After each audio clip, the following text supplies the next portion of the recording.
You know that woman. She's a good friend or a colleague from work. She's smart and insightful. She gets it, whatever the situation at her company, or in her community, or in the news. She has great ideas about what needs to happen. She's high integrity, too.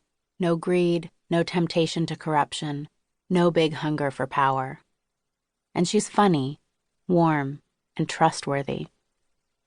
Sometimes you listen to her talk and think, if only people like her were in charge. So here's the thing.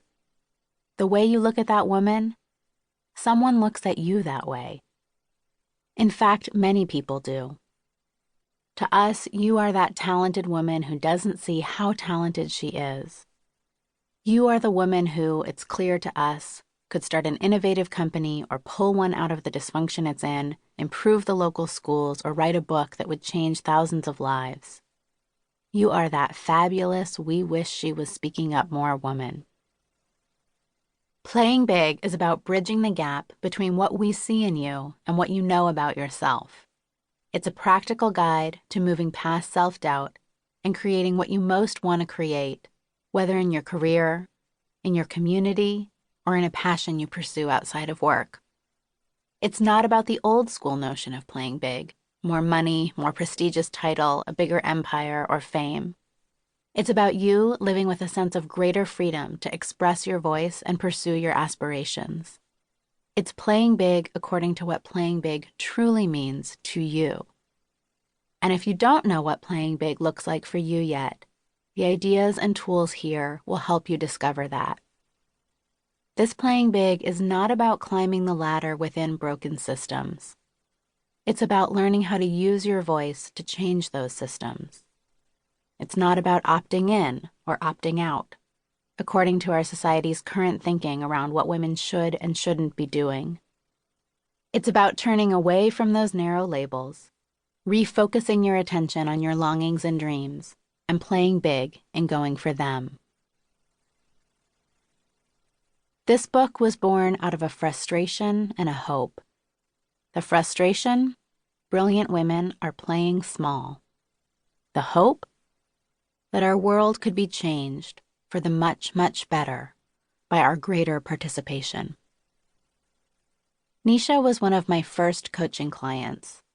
In her early 30s, long, flowing black hair, always in bright colors that brought to life her beautiful face.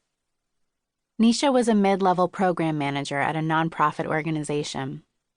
She was known there as a quiet, organized administrator, good at implementing others' plans. Yet in our coaching sessions, I got to know a very different Nisha.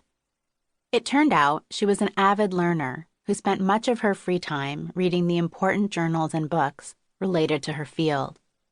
She was a creative thinker, full of ideas for how her organization could improve its work by incorporating the latest thinking in the industry. I happened to be very familiar with Nisha's employer, and after just a few meetings with her, could see that she was thinking about the future of the organization in a way that was at least as sophisticated and smart, if not more so, as the CEO and board were. But no one in Nisha's workplace knew any of this. Nisha's ideas and gifts were hidden. They were not making it out of her head and heart and into her organization.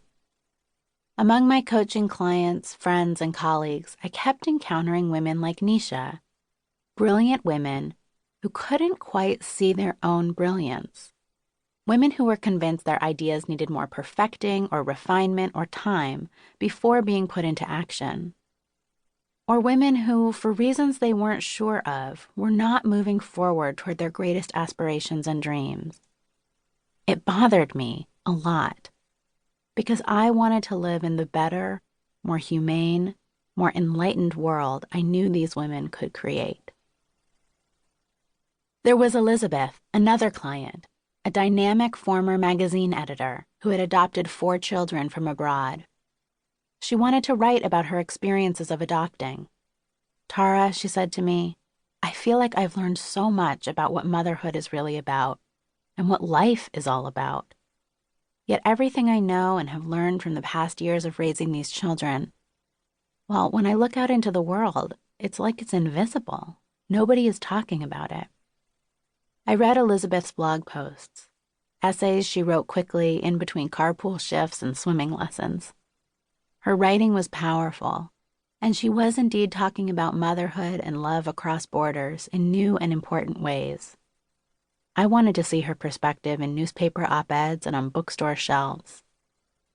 And yet, despite Elizabeth's many connections in the publishing industry, she was stuck, held back both by bouts of insecurity and by a sense of overwhelm and confusion about the practical steps to take. And then there was Cynthia. Cynthia was a director of sales at a Silicon Valley tech company. Super sharp and hardworking, Cynthia also had an incredible gift for mediating conflict. But Cynthia was relatively bored in her job, having worked in the same kind of role for over a decade and never having enjoyed it much to begin with. There was, however, another arena of the company's work that she was excited about, exploring a new line of business she felt could be very successful and bring customers a valuable new service. When we talked about Cynthia pitching to the senior leadership that they invest in such a position and put her in it, she couldn't believe she'd be able to get that kind of special opportunity.